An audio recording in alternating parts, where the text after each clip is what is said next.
faly miaraba sy manonona ny fiadanan'i Jesosy Kristy izay mandray an'izao afatra izao indray izahay. Ny pasteur Mahery Razafindralamba ao amin'ny fiangonana Pentecôtiste mitambatra Mahamasina no mbola miditra ao tokantranonao mizara ny fahasoavana androany. Ny fanahy masin'i Jesosy Kristy hatrany ange hitari-dalana antsika ka hitondra antsika amin'ny fahatakarana ny tenin'Andriamanitra izay entiny eto indray. Efa hitantsika tany amin'ny lesona tany aloha ireo famantarana maro ny amin'ny fiavian'i Jesosy Kristy. Miditra amin'ny fotoana tena tsy mampino izao fotoana misy antsika ankehitriny izao, satria tonga eo amin'ny fotoana ny fahatanterahan'ny faminaniana rehetra ao amin'ny Baiboly sika ny amin'ny fiavian'i Jesosy Kristy. Miaraka amin'ny fanotona daholo ankehitriny izao ireo faminaniana famantarana ny fiavian'i Jesosy Kristy, ary ao ireo efa tanteraka, ao ireo mbola tsy tanteraka fa tena efa eo an-dala-pa tanterahana kosa. Faminaniana roa lehibe amin'ireo ny tena andrasantsika akaiky amin'izao fotoana anaovana n'ity fampianarana ity izao. Ny voalohany dia ilay fanekena na traité de paix na plan de paix izay ifanaovan'i Israela sy Palestina, izarana ny tany ao Jerosalema sy ny manodidina ka ho afaka nangana ny tempolon'ny fahatelo ao Jerosalema ao indray ny Jiosy. Ao amin'ny Daniel toko 7:7 no misy an'izany faminaniana izany, manao hoe: ary anorina fanekena ho herinandro amin'ny maro izy, ary ampitsahatra ny fanatitra latsatra sy ny fanatitra hafa hatramin'ny atsasaky ny herinandro.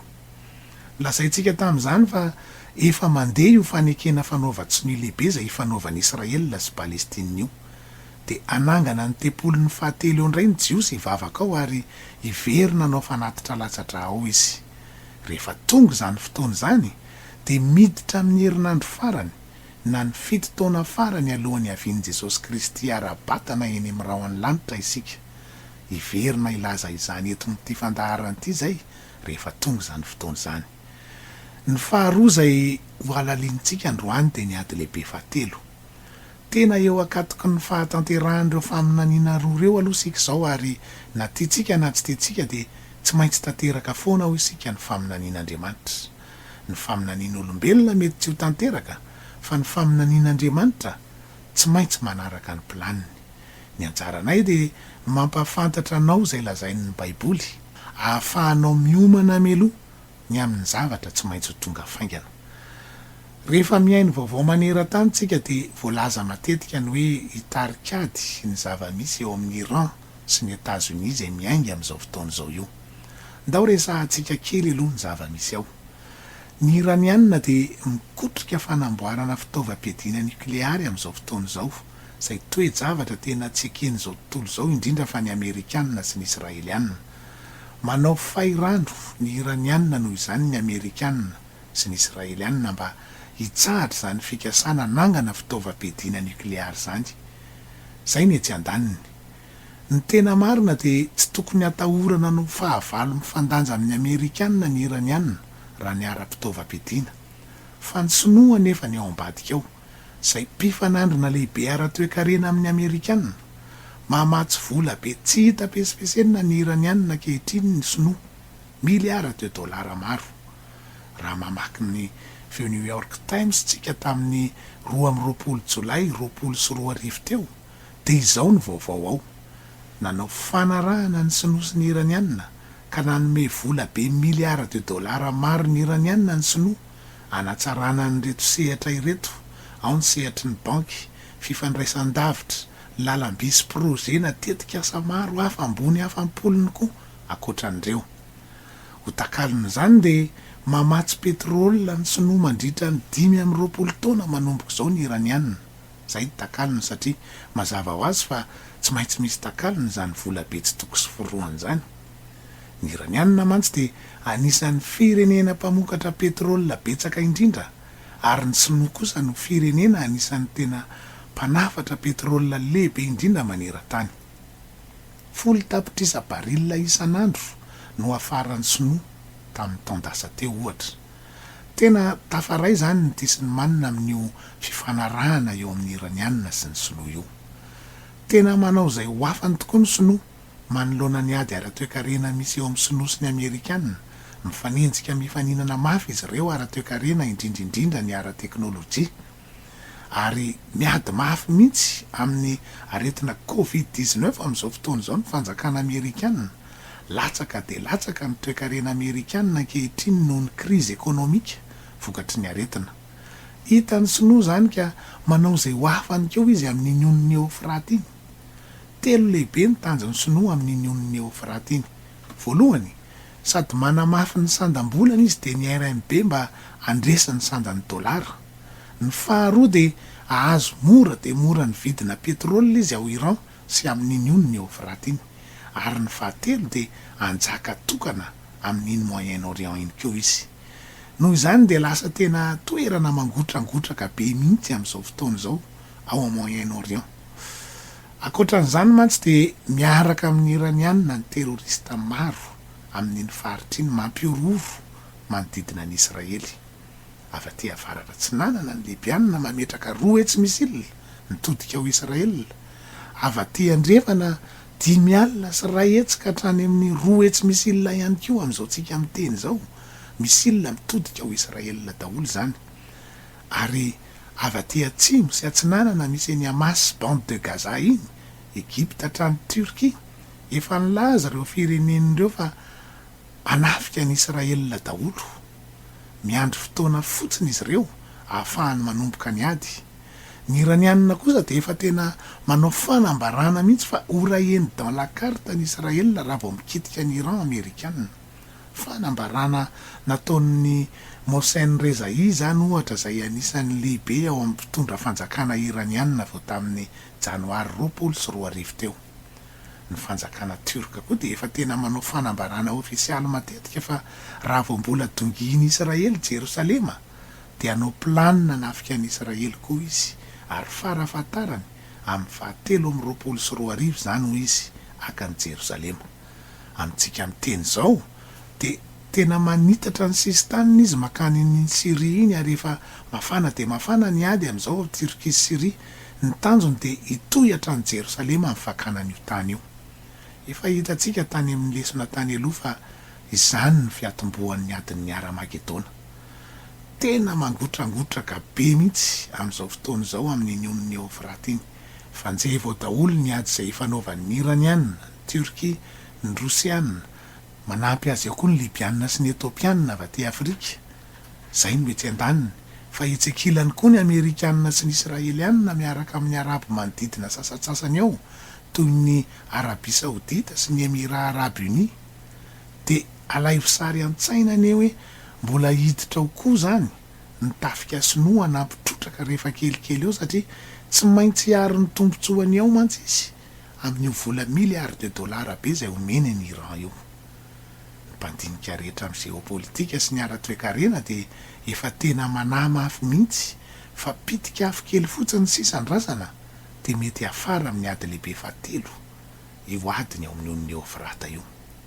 Ary lay vola be milliard de dollars maro zay nomen'ny sinoan'ny iranianina de tsy tena ampiasain'ny fanjakana iranianina loatra akory ho an'ny vahoaka ny araky ny fanarahana voalaza teo aloha, sy mba hoe ampitonin'ny fairano ataon'ny Amerikanina. Tsy tena ampiasainy anorenana ny toe-kareny loatra fa naompany tanteraka amin'ny fanamafisana n'ireo terrorisme au Moyen-Orient zany ary indrindra anapiny ny fitaovam-piadiana nukleary indray zay efa nikonokonony tao ary efa tsy avelany zao tontolo zao hanao an'izany izy. Hitantsika amin'izany fa tena mahamay de mahamay ny ao amin'ny on'ny Eofraty iny ankehitriny zao. Milaza ny faminanian'ny Baiboly fa isy ady lehibe zay hipoaka alohan'ny fahoriana lehibe. Alohan'ny fahoriana lehibe ho ia satria ao amin'ny Apokalipsy 7 no misy azy, trompetra fahenina. Ary ny Apokalipsy 10 de milaza ny fahoriana lehibe zay hatratra 3 taona sy tapany. Ary ny Apokalipsy 1:12 ny fiavian'i Jesosy Kristy. 3 taona sy tapany eo zany ny elanelan'ity fipoahana lehibe ity sy ny fiavian'i Jesosy Kristy. Misy anjely 7 mitsoka trompetra ny an-danitra ka efa naneno daholo ny trompetra 5 voalohany fa miandry ny trompetra fahenina tsika zany zao de io ady lehibe fahatelo io. Olay faminaniana manomboka ao amin'ny Apokalipsy 7 andininy 7:12 ka hatramin'ny 9:12 manao hoe ary ny anjely fahenina nitsoka tena arefeo avy tamin'ny tandroko ny alitara volamena eo anatrehan'Andriamanitra nanao tamin'ny anjely fahenina izay nanana ny trompetra hoe vao ny anjely efatra izay mifatotra ny Eofrata ony lehibe. Misy anjely efatra lehibe aloha zany no vahana, mazava ho azy fa devoly ireo vahana ireo satria ny teny manaraka ao de hoe ahafaty olona ireo. Hoy ny 5:5 hoe de ny vahana ny anjely efatra izay vao homana ho amin'ny ora sy ny andro sy ny volana ary ny taona mba ahafaty ny apatelon'ny olona. Io de milaza ora midaty manokana ray voatondro izay tsy fantatra hoe roviana fa Andriamanitra ihany ny mahalala azy, fa nilazain'ny Baiboly eto de rehefa tonga io ora io amin'ny daty voatondro io de ho faty ny apatelon'ny olona eto ambonin'ny tany. 20 miliara latsaka tsika izao, 2.9 miliara eo zany no faty rehefa mipaika io ora amin'ny daty voatondro izay tsy fantatra hoe roviana io. Tena ho faty mikararany zany. Aiza no miainga io ady io? Ao amin'ny on'ny Eofrata, hoy ny Baiboly ao amin'ny 4:40 izay nifakitsika teo. Milaza ny Baiboly eto fa ao amin'ny on'ny Eofrata izay efa mangotragotraka be ny resahantsika teo iny no miainga io ady io. De milaza ny 4:40 hoe ary ny isan'ny miaramila tsovaly de 2 alinalina na hareny isany aho. Inona ny tenin'ny apôstôly Jaona nilazainy eto? Nahare izy fa 2 alinalina ny isan'ny miaramila tsovaly ao amin'io ady io. Ny hoe 2 alinalina de 200 tapitrisa midika teny hafa ny ilazany azy. Nresakitsika teo ny hoe azo antoka fa handray anjara amin'io ady io ny sinoa satria nanomboka miditra tsihatra izy amin'izao fotoana izao. Ny filosinoa teo aloha raha mpanara-baovao tsika de milaza foana tamin'ny filazam-baovao maro fa raha misy hoy izy ny ady lehibe fahatelo zany de afaka manana miaramila mahafen'ny 200 tapitrisa ny firenena sinoa. Ary amintsika amin'ny teny izao de tena afaka manana an'izany tokoa ny miaramila ny sinoa. De mahavariana fa izany isy zany koa nolazain'ny apôstôly Jaona eto. Ny miaramila silamo koa de azo antoka fa afaka manana miaramila mahatratra 200 tapitrisa satria ny isan'ny silamo maneran-tany fotsiny de efa mihoatra ny 2.5 lavitrisa. Mazava ho azy fa afaka manana an'izany isy zany koa izy. Ny on'ny Eofrata de islamika 100 isan-jato izay miainga ao Turquie, mandalo ny Syrie, Iran, Irak de mifarana any amin'ny Golfe Persika. Ireo anjely efatra izay lazain'ny Baiboly zany fa ampiasan'ireo firenena karazany efatra iady amin'ny fotoana io ao amin'ny on'ny Eofrata io de ireto entité efatra lehibe ireto. Ao aloha ny silamo izay ahitana ireo firenena rehetra manodidina ny on'ny Eofrata izay voalazantsika teo. Ao ny communisme izay ahitantsika ny sinoa sy ny rosianina ny tena lehibe ao, efa miray tendro ireo amin'izao fotoana izao.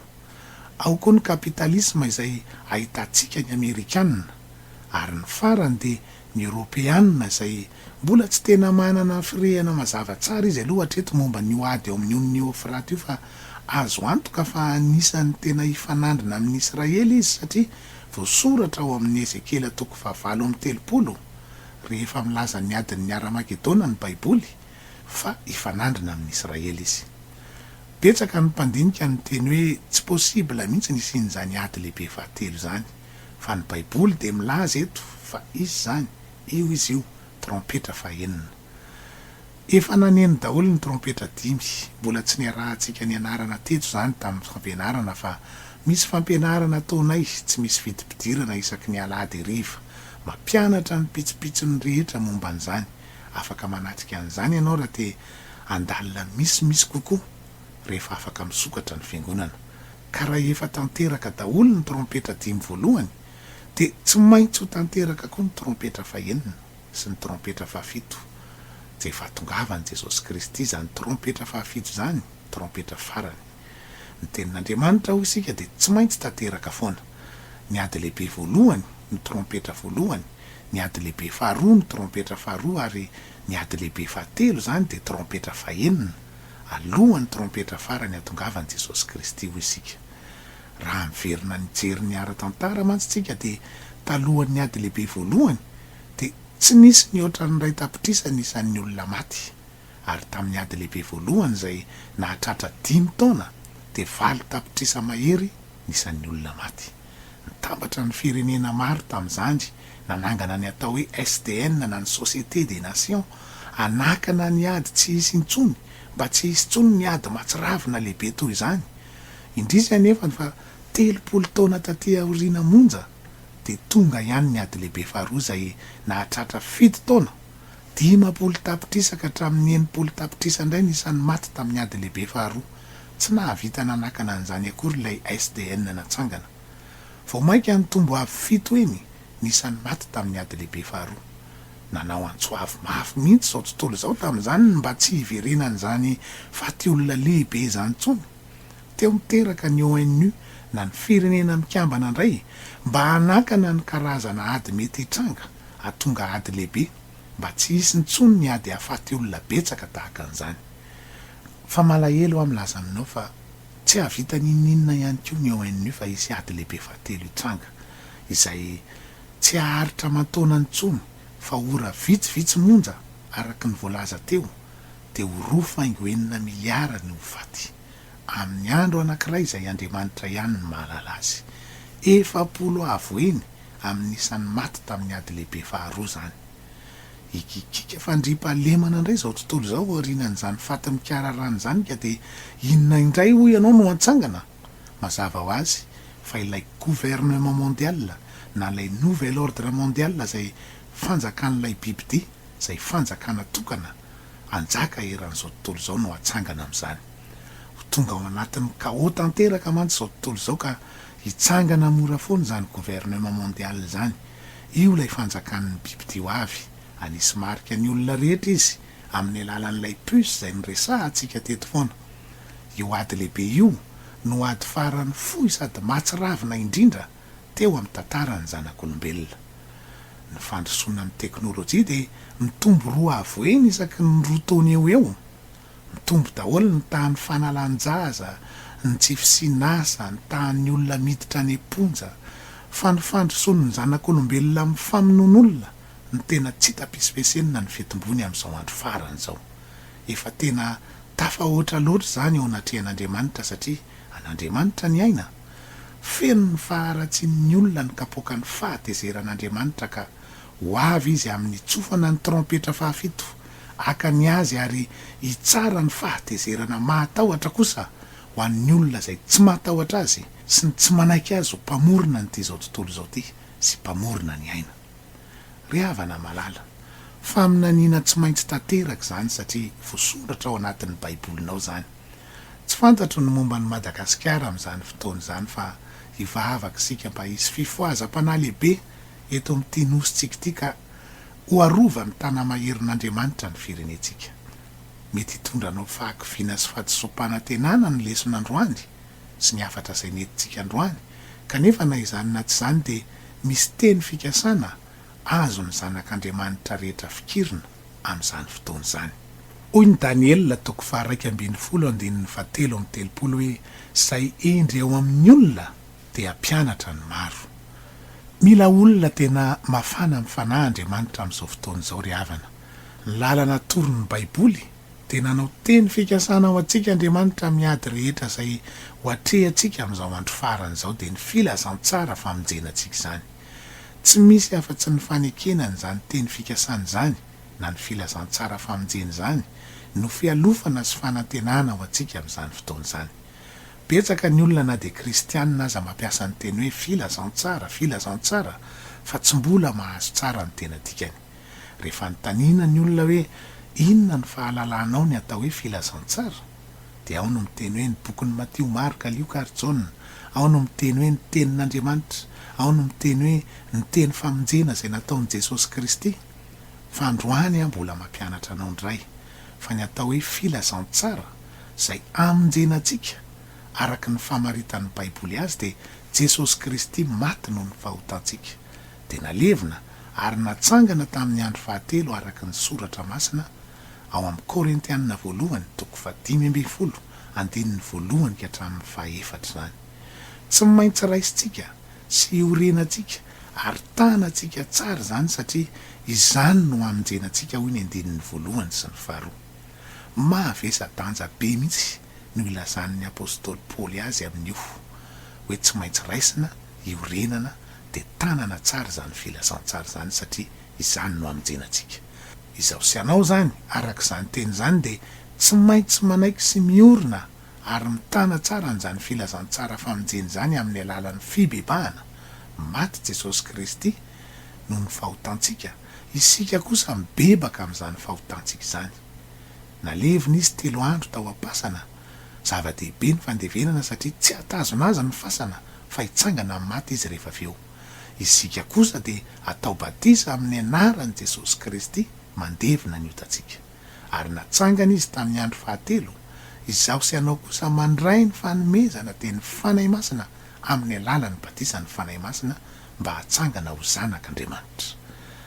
Miaraka mipirofo miteny amin'ny fiteny tsy fantatra foana ho isika ny fandraisana ny fanahy masina rehetra ao amin'ny Baiboly. Izany dingana telo lehibe izany no teny fikasana ao amin'ny asan'ny apôstôly 2:7-30 aneketsika an'izany filazantsara famonjeny zany manao hoe mibeba ary aoka samy atao batisa amin'ny anaran'i Jesosy Kristy ianareo rehetra mba hahazo famelana ny elokareo ary ianareo andray ny fanomezana dia ny fanahy masina. De hoy ny 9:30 hoe izany teny fikasana izany de tsy natao an'ny jiosy sy ny taranany rery ihany fa ho asy ianao koa na de jentilisa lavitra ty amin'ny taona 2000 ty ary sika aty akaiky ny fiavian'i Jesosy Kristy aty, de izany ihany no mbola teny fikasana omenantsika amonjena ny fanahintsika. Olay teny hoe fa ny teny fikasana de ho anareo sy ny zanakareo ny jiosy io ary ho an'izay rehetra lavitra io lay isika ty amin'ny taona 2000 ty, na iza tsony Jehovah Andriamanitsika anaton'azy.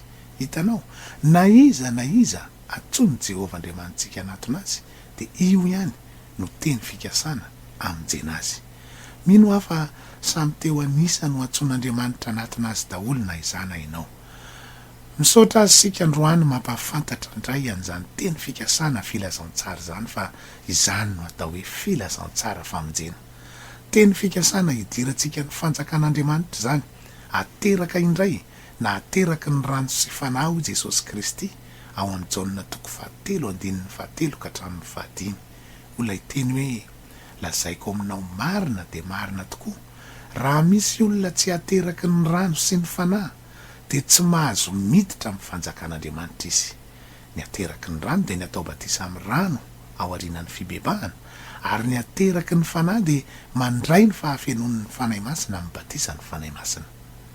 Izany no ilazana fa ao amin'ny Jesosy Kristy isika.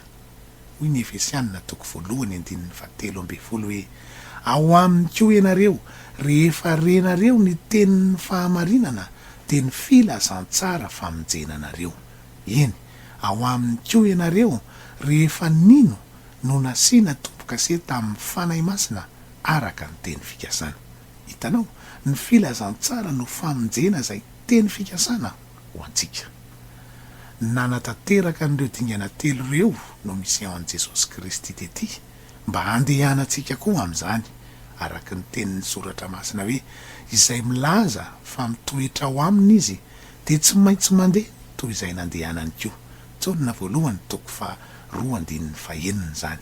Maty izy de nalevina ary nitsangana tamin'ny maty, de isika koa raha milaza fa ao aminy de mandeha toy izany fa amin'ny endrika ara-panahy kosa. Ny fahafatesana ara-panahy de ny fibebahana, ny fandevenana ara-panahy de ny fandevenana ny otatsika amin'ny batisa amin'ny ranobe amin'ny anaran'i Jesosy Kristy, ary ny fitsanganana ara-panahy de ny fandraisana ny fanomezana mba ho atsangana ho zanany tokoa isika. Io ny teny fikasana mahany Jesosy Kristy atsika. Misy teny fikasana anankiroa lehibe ny lovantsika avy tamin'ny Abrahama izay raibe ara-panahy atsika, de ny teny fikasana momba ny tany de Jerosalema tanàna masina izy ho an'ny jiosy, fa Jerosalema vaovao kosa de ny lanitra zany ho atsika. Ary ny teny fikasana amin'ny taranaka kosa de Jesosy Kristy izay Andriamanitra niseho tamin'ny nofo nanao ny famonjena tety, piara mandova aminy isika rehefa mandray an'izany teny fikasana zany.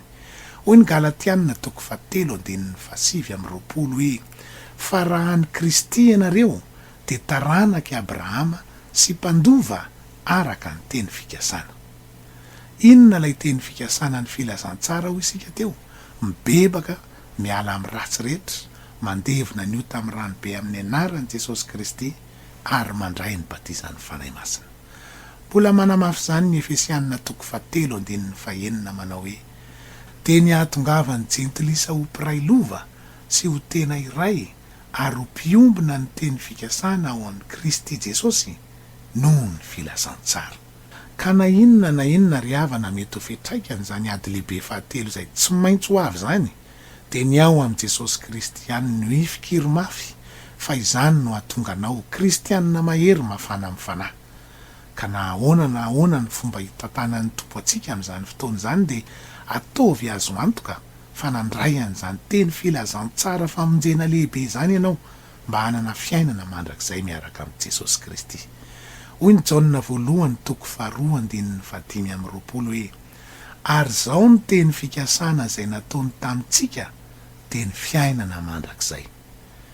Kely sisa dia vitany amin'ny tantara ny fanjakan'olombelona eto amin'ity tany ity. Te hanana fiainana mandrakizay miaraka amin'ny fanjakan'Andriamanitra ve ianao? Raiso, dia ioreno, dia tany tsara ny teny fikasana dia ny filazantsara famonjenanao sy ny ankonanao. Tsy hijanona intsony izahay hitory an'izany filazantsara famonjena lehibe izany, ary anao izay tena ho afaka mihitsy anaparitaka ho an'ny malagasy rehetra an'izany mandra-pahatonga an'i Jesosy Kristy eny amin'ny rao an-lanitra. Araka ny Mateo 4:4-4 hoe: ary ho toriana amin'izao tontolo izao ity filazantsara ny fanjakana ity, ho vavolombelona amin'ny firenena rehetra, dia vao ho tonga ny farany. Raha terepanahy ianao te hanampy anay handray anjara amin'ny fitorinan'izany filazantsara famonjena lehibe izany, dia efa iomenanao io larana finday azahoanao anay. Zay indray ny fandaharantsika ary androany. Amin'ny manaraka indray tsika dia mbola hianatra zavatra hafa tena mbola mahalinanao. Aza vela misy anakana anao tsy hanaraka an'izany fandaharan'izany, fa tao amin'ny havana mantsakaiza ento ny ankonana amin'ny manaraka indray. Veloma tompoko.